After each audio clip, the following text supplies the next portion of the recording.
Hello friends, welcome back to my channel. This design is made up of clay which remains flexible even after it has dried. This is absolutely unbreakable.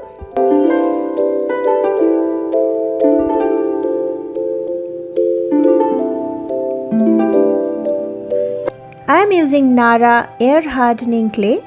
Its unique special fiber strengthens the product when dried.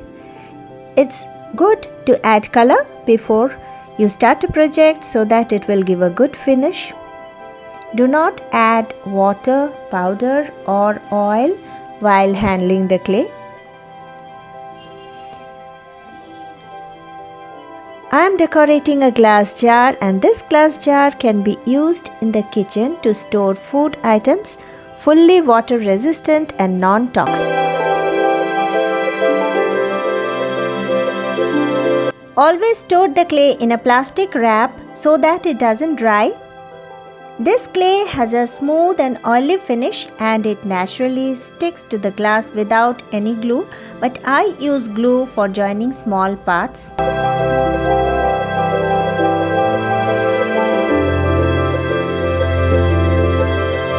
Now to give the honeycomb effect, I am using a nut which you can easily get from the local hardware store.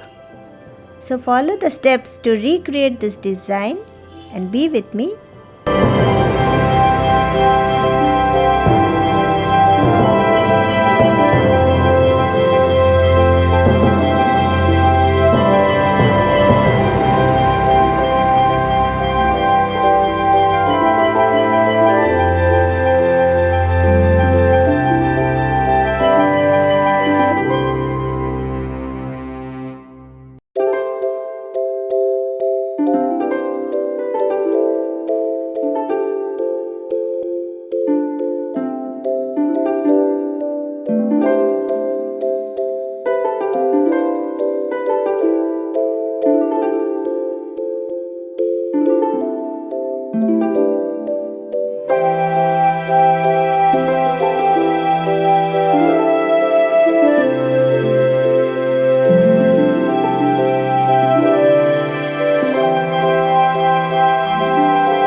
you.